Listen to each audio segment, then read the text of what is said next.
Behold, my stuff. Are you serious right now, bro? I think now we all know the James Gunn formula.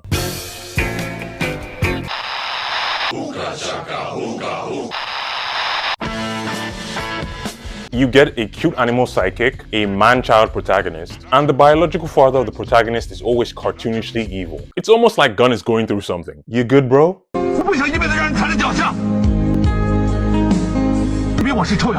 James Gunn is the definition of a one-trick pony. There is no better example of his edgelord tendencies than Peacemaker. This isn't just his worst DC project. This is the worst thing he's made in the last 10 years. Period. Mind you, I like Guardians of the Galaxy, the first one, and I also liked the Suicide Squad. That movie was chaotic fun, but even in that film, Peacemaker was the worst part of it. By the way, I love John Cena. John Cena!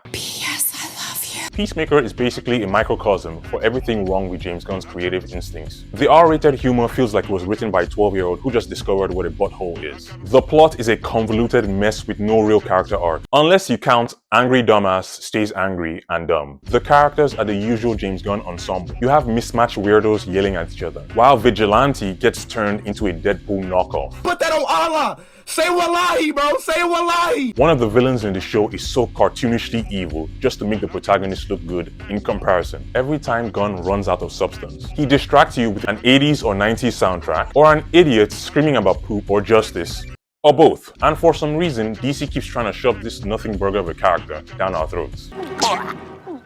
Pause. Smash that like button, subscribe, and hit the notification bell. Let's break down why nobody cares about Peacemaker, and why it's the rotten core of James Gunn's DCU. He sucked the tip of it, loves it in his throat. Pause. If Peacemaker proves anything, it's that vulgarity is not a substitute for good writing. Every scene feels like it's a test to see how many dick jokes you can put in the script before HBO Max starts asking questions. It isn't satire, it's just a man-child making fart noises and expecting applause.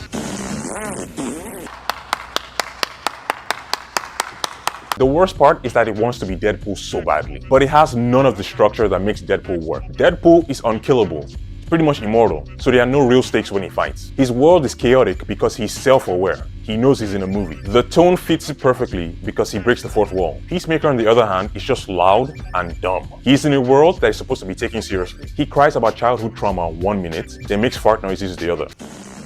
You can't mix trauma monologues with toilet humor and call it depth. That isn't tonal balance. It's creative whiplash. This is why Peacemaker feels like The Boys if you stripped out all the intelligence. Season 1 of The Boys. Season 4 fell off so badly. In Season 1 of The Boys, they actually used the gore and the shock value to say something. Peacemaker just uses it to hide that there's nothing to say. It's just cheap edgelord filler with nothing under the hood. More screaming, more blood, no point. James Gunn just tries to overwhelm us with loud noises and just hopes that we don't think about what's happening on screen. Why does it taste like prime when I'm licking his balls? Pause. Let's start with the elephant in the writer's room. The DCU timeline is already a mess. James Gunn recently dropped a video explaining how Peacemaker Season 2 fits in the timeline of the DCU. Spoiler alert, if you need a PowerPoint presentation to explain where your show lands in the timeline, it's already too convoluted. The OG DCU is now an Elseworld, but Peacemaker Season 1 is also canon, and the Suicide Squad technically happened in this universe as well. Right. And what about Peacemaker as a character? He starts off as a reckless, emotionally stunted killer and ends the season as an emotionally stunted killer who maybe feels bad sometimes. That's that is growth. Amazing writing. 10 out of 10. And let's not forget Vigilante. He is the reason I despise this show.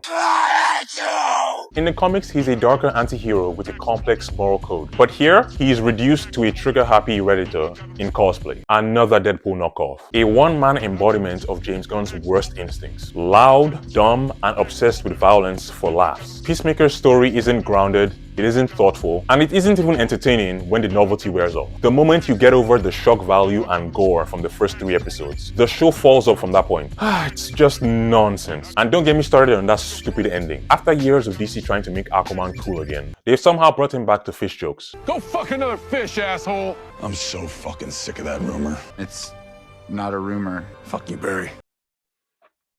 Yep. God forbid you portray your characters as anything but a joke. But hey, at least the dance intro is catchy, I guess. What the fuck are we doing out here? I asked you, what in the fuck are we doing here? I slapped his ass after I sucked him through his drawers. Pause. Like I said, when James Gunn runs out of ideas, which happens often, he falls back on the same old reliable tricks. Eagly exists for one reason, to trick you into thinking that this show has heart. It doesn't. Gunn throws in the bird like a pacifier for the audience. It's just emotional filler, but with feathers. But now, let's talk about James Gunn's favorite punching bag, the evil dad trope. Again, are you working through some unresolved trauma? You good, bro? Mister, are you okay? Are you okay, mister? In Peacemaker, it's the White Dragon, a literal white supremacist. Very subtle. A+ for nuanced writing. And this pattern exists with almost everything Gunn does. In Guardians of the Galaxy, it's Ego. He's a deadbeat dad, and he killed Peter's mom. In Superman, it's Jor-El. He made Jor-El space mustache man. Let's put it like that so YouTube doesn't pull down this video. Why is almost every protagonist he has a man-child with an evil father? And finally, the trademark James Gunn soundtrack.